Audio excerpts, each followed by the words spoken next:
Welcome to the Impact Works podcast, where we talk to small business owners about what they're doing in their business to make an impact on the world. Today we have Rob Fernback Fernback. and Fernback, sorry. It's all Rob right. Fernback from Complete Pest Solutions. And he's here to talk to us about his journey in the pest control business. So how you doing today, Rob? I'm good, Dante. Thank you for having me. I appreciate it. Looking forward. I'm excited to do this podcast with you. No problem. So tell me a little bit about yourself and how you got involved in the pest business, or how the people who started Complete Pest Control got involved, or how they actually started it would be good. Yeah, absolutely. So the way our company was started, Anthony Farrell is the owner of our company. He's actually a third generation pest control owner. His grandfather owned a pest control company way back when. His father currently owns a pest control company. They're actually one of our competitors in the area. And in 2008, Anthony decided to branch off, start his own thing, kind of, get away from working for his father and create his own business and his own legacy. And in '08, he decided to open up Complete Pest Solutions. He actually ended up buying a business based out of Canton. They were a failing business. They were doing very, very terribly. He came in, turned it around, put them in the black, moved the business to its headquarters in Youngstown, Ohio, which is where we are now. Okay. We've been growing ever since. The way I've got involved is I have an extensive sales background. I was working in the office equipment industry, computers, copiers, IT, things like that. I was 3 years in with the company. I wasn't looking for any changes. Out of nowhere, I got a phone call from Anthony to my cell phone, and I really don't answer numbers that I don't know or I'm not expecting. Right. Usually just let voicemail take care of it. For some reason, I picked up. It was Anthony.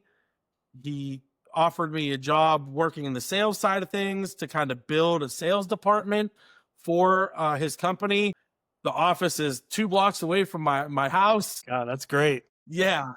We ended up knowing a lot of the same people, which is crazy that our paths have never crossed before. But it was one of the greatest decisions I've made professionally. I love this industry. I did really well on the sales side, and he moved me to franchise development, which is what I'm currently doing on top of the sales for the corporate location. So it's been a fun ride. It's been very Sounds fun. like it.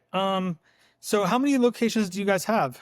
So we have 2 corporate locations, one in Youngstown and then one in Fort Myers, Florida. And then we have 12 franchise locations. We are in Columbus, Canton, Akron, Cleveland, Pittsburgh, Western PA, Hermitage area, Central Massachusetts. We have 4 territories in Northern Atlanta. We have one in Fayetteville, North Carolina. Wow. Yeah, so we're in like 5 different states now. Yeah, wow. Ohio, PA, Massachusetts, Georgia, North Carolina, Florida, 6. So you guys are pretty spread out up and down the eastern seaboard and across the country, right? Yes, and looking to expand. Really? Yep. Okay, that's good to know. What challenges have you guys faced in growing the business, or what challenges have you faced in growing the business?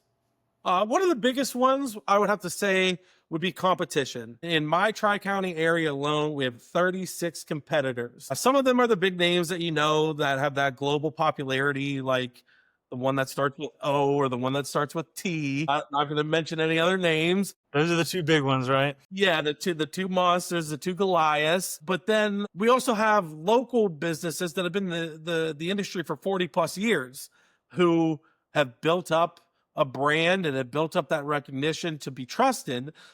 And then you have the market busters, is what I call them. They're one-man operations. They come in and they can undercut everyone's pricing because they have very little overhead and they're really only paying themselves. I do believe competition is healthy. I'm a very competitive person. It's what makes our country great. Yes. But we have no problem when it comes to gaining customers and growing. We really do things that the other guys don't. We're heavily involved in our community through Chamber of Commerce, through Business Networking International, Habitat for Humanity. We drive in parades. We go to ribbon cuttings for other businesses.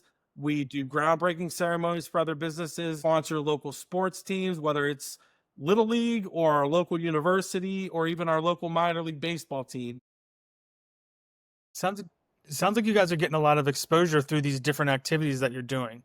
That's what really sets us apart. Yeah. Yeah, well, it's really goes a long way to actually get out there and meet the people and shake some hands. You know what I mean? Absolutely. Yeah. But you know what? It's worth it. Yeah, it is really. So, what is the craziest pest story you've ever encountered? Like, whether it be like, huge beehive or, cockroach infestation or something like that? So we've had like the gross stuff happen. Obviously, we've had dangerous stuff happen, but I really put some thought into this story. So a year or two back, we got a call from a customer that called us out to do a dead animal pickup.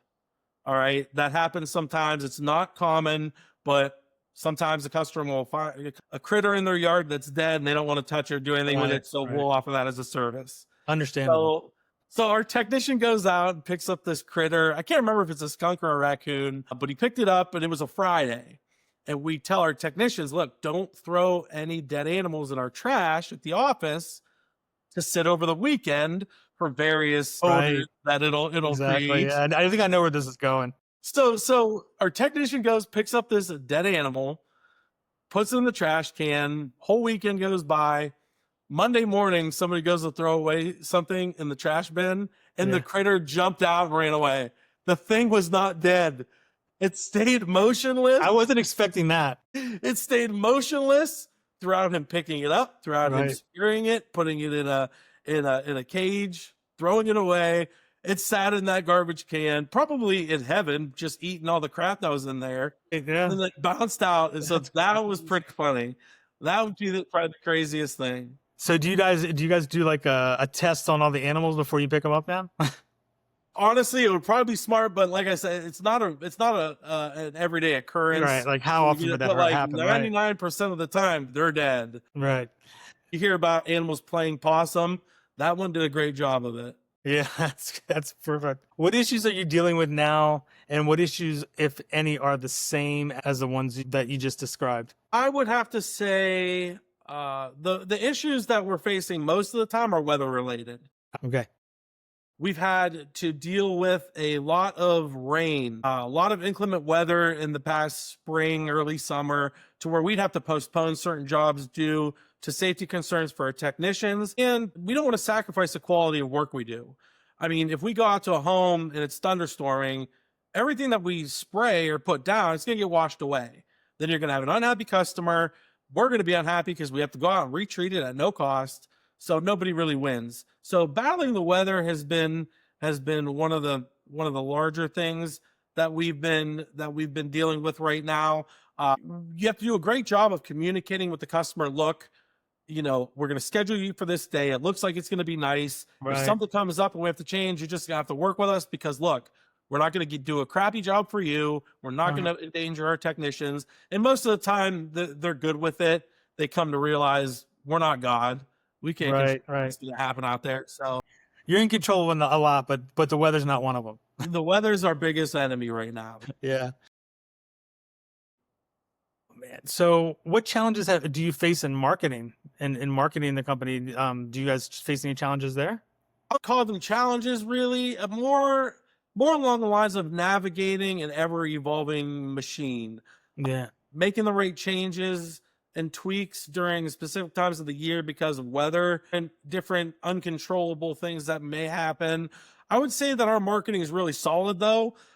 We've spent a lot of time and money on our website. Our Google reviews are stellar. Our technicians have a QR code that's laminated that they tell the customers, look, in order for me to close out my job, I need you to go on here and leave me a review. So we get reviews constantly. We are always trying to navigate the right keywords to use when it comes to Google algorithms.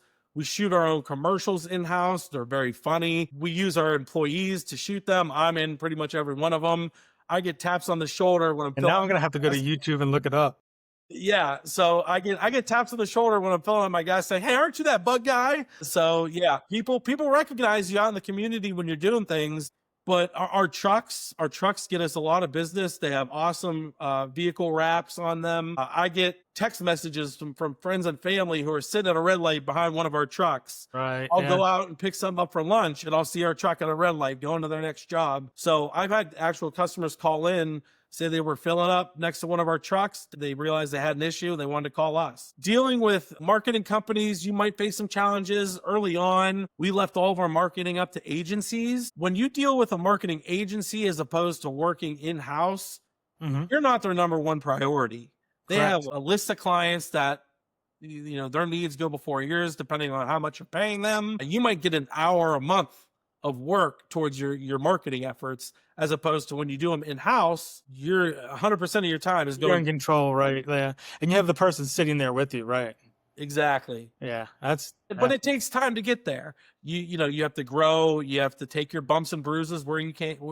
It's all about the growth and evolving as a company. Yeah. So do you guys use any like software as a service companies for your pest control business? Like for like, I'm sure you guys use something for like scheduling. Oh yeah. We have a scheduling software. We use Gorilla Desk. We actually just ported over from BrioStack like 2 or 3 months ago. So we're still getting acclimated and finding out what the fine tune bells and whistles on that are. Right. And it's also nice because it also has a sales software integrated with it. So all of our technicians, all of our receptionists, even our sales reps are all trained on it to utilize it for their skill or their job. Excuse me. When our sales rep goes out and there's a potential customer, you can enter them in there as a lead. Once they decide they are going to become a customer, all they have to do is be scheduled and they automatically go from a lead to a customer. Right. It's a nice little tool to use. Excellent. That's good to know. So what advice would you give to other pest control companies looking to grow their business and expand? I would say the biggest thing is to get your employees to really buy in to your plan. If they care as much about the growth of the company as you, that will expedite it immensely. Making sure you have a solid marketing plan is key. Community involvement. I cannot begin to describe how important community involvement is. Yeah, it sounds like it. Having solid service technicians that take pride in their work, upsell as many one-time jobs into either monthly or quarterly customers as possible. That will expedite growth. Also, extending your services provided. Becoming licensed in every category for pests and wildlife opens up multiple revenue streams as the business owner. Ultimately, do the things that your competitors don't do. I'll tell you what, every networking event that I'm at, I'm the only guy that represents the pest control industry, or my sales rep is the only guy that represents the pest control industry. Nobody out there is as aggressive or as keyed in as we are. I'm not trying to brag about it, but no, I understand completely what you're talking about. The ones that have been here for 40 years are relying on their customer base that they had. We're never satisfied. We're out there trying to grow every day. That's good. So that would be my advice to others in my position. That's actually excellent advice. That's actually very good advice. Thank you for that. No problem. And that pretty much wraps it up for this podcast. I'd like to thank you for being on with me, and let's try to do this again sometime soon. Absolutely, Dante. I appreciate you. I appreciate your time, and I look forward to seeing this out there on the interweb. Yeah, me too. I'll get it over to you as soon as possible. I look forward to that. Thank you. All right. Bye-bye. Bye-bye.